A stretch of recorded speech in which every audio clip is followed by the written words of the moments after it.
Assalamualaikum warahmatullahi wabarakatuh. Saya Dwi Aryuantri RV, calon guru penggerak angkatan 9 Provinsi Jambi.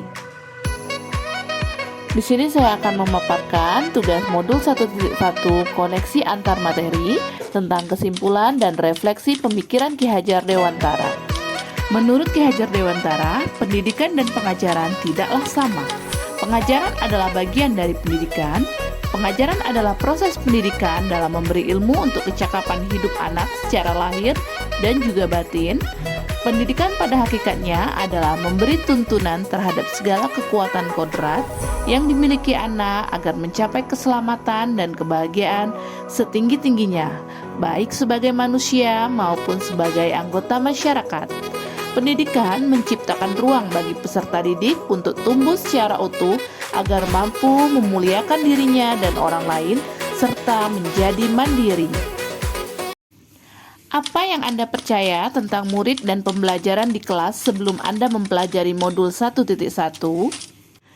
Sebelum mempelajari modul 1.1, pembelajaran yang saya lakukan hanyalah transfer materi pelajaran. Kemudian, ketuntasan dalam penyampaian materi itu lebih penting daripada memahami karakteristik murid. Selanjutnya, saya hanya melihat nilai dari aspek kognitif saja. Kemudian, jika nilai sudah mencapai KKM, maka saya menganggap bahwa pembelajaran sudah berhasil.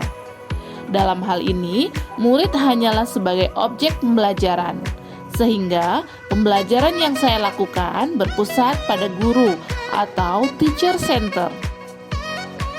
Selain itu, dalam hal ini saya tidak pernah memikirkan apakah murid benar-benar paham dari apa yang sudah saya ajarkan, karena saya hanya terfokus yang paling utama yaitu ketercapaian materi. Sehingga saya sering merasa gagal dan mengeluh jika banyak murid yang tidak tuntas setelah melakukan evaluasi. Apa yang berubah dari pemikiran atau perilaku Anda setelah mempelajari modul ini?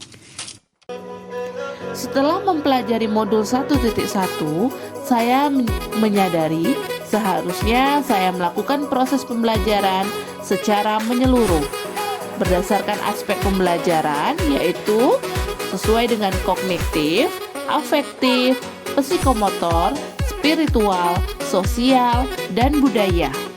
Dalam hal ini, murid sebagai subjek pembelajaran, yang mana diberi kesempatan untuk berkreasi, mengemukakan pendapat, dan diberikan kebebasan berekspresi.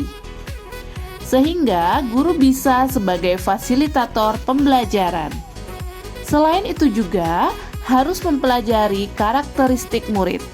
Kita harus dapat memberikan kesempatan murid untuk tumbuh sesuai dengan kodratnya, di mana hal itu harus dilaksanakan dengan ikhlas dan penuh kesabaran dengan ketulusan hati. Apa yang dapat segera saya terapkan lebih baik agar kelas Anda mencerminkan pemikiran Ki Hajar Dewantara? Yang dapat saya terapkan dalam pembelajaran di kelas antara lain, yang pertama, saya harus dapat merancang pembelajaran yang menyenangkan dan interaktif dengan melibatkan murid sesuai dengan metode yaitu student center. Selanjutnya, saya menerapkan pembelajaran abad 21 sesuai dengan pemikiran Ki Hajar Dewantara, yaitu berpikir kritis, kreatif, komunikasi, dan kolaborasi dengan konsep memerdekakan anak. Kemudian, saya juga harus melakukan pembelajaran tidak lagi menuntut, tetapi menuntun peserta didik. Dan yang terakhir, saya harus dapat mengenali karakter dan latar belakang murid dengan menjalin komunikasi yang baik. Demikianlah yang dapat saya paparkan. Salam dan bahagia Bapak Ibu Guru Penggerak. Wassalamualaikum warahmatullahi wabarakatuh.